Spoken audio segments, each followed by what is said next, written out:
The double victor revolution at Stamford Bridge. The summer sun glared over Stamford Bridge, but inside the Chelsea boardroom, the atmosphere was electric. After another underwhelming season filled with near misses and attacking inconsistency, the hierarchy had decided it was time to act boldly. The club needed goals, presence, and mentality, so they turned to two victors. Victor Osimhen, Victor Gyökeres. Different profiles, one shared mission, to restore Chelsea's fear factor. Osimhen, Napoli's talisman, had long been admired in West London. Explosive pace, relentless pressing, and a hunger for goals had made him one of Europe's most lethal forwards. Victor Gyökeres, meanwhile, was the bulldozing Swede lighting up Portugal with Sporting CP.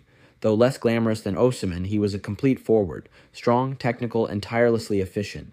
Together, they offered Chelsea something the club hadn't had in years, options up front. The deals didn't come easy. Napoli's president Aurelio De Laurentiis played hardball as usual, demanding Chelsea activate Osimhen's £111 million release clause.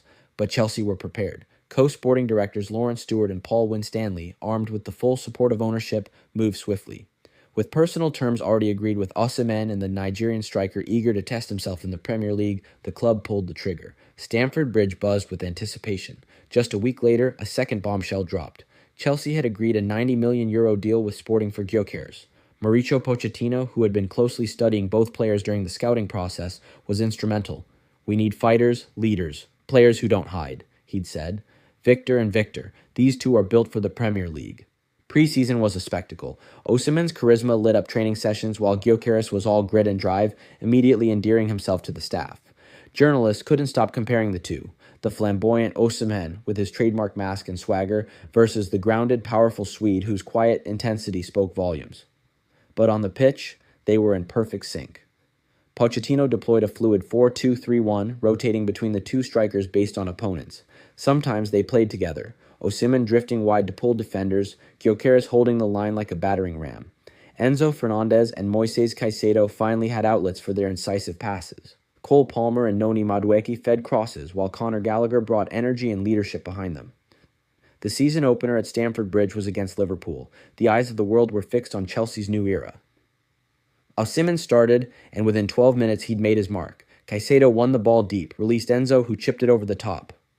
Osimhen, bursting between Van Dijk and Konate, met it on the volley. 1-0. Stamford Bridge erupted. He ran to the corner flag, spreading his arms wide like an eagle.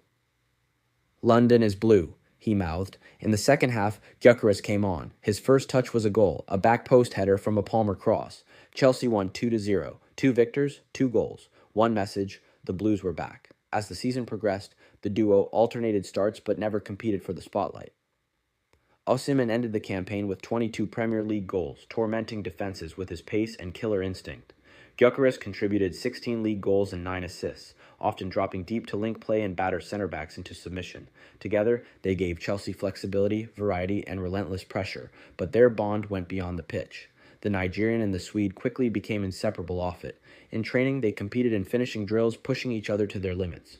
In the dressing room, they were respected leaders, Osimhen the motivator, Gyökeres the steady presence. Chelsea fans began calling them the Twin Towers. The name caught on fast. Chants echoed across Stamford Bridge every matchday. Victor and Victor, blue blood and thunder, scoring goals, taking us under. From Napoli, from Lisbon too, our strikers bleed Chelsea blue. By March, Chelsea had climbed into the top 3 and were mounting a serious title charge. Osimhen scored a crucial brace at the Etihad against Manchester City, while Gyökeres bulldozed Arsenal's backline in a 3-1 victory that ended the Gunners' unbeaten home run. Their biggest moment came in the FA Cup final. Locked at 1-1 with Manchester United, extra time ticking away, Pochettino made a daring move. He played both victors up top. In the 117th minute, Gyökeres shrugged off 2 defenders, laid it off to Osimhen, who curled a beauty into the top corner. Chelsea lifted the FA Cup at Wembley. The double victor plan had delivered silverware. By season's end, Chelsea had returned to the Champions League, finished second in the Premier League, and boasted the league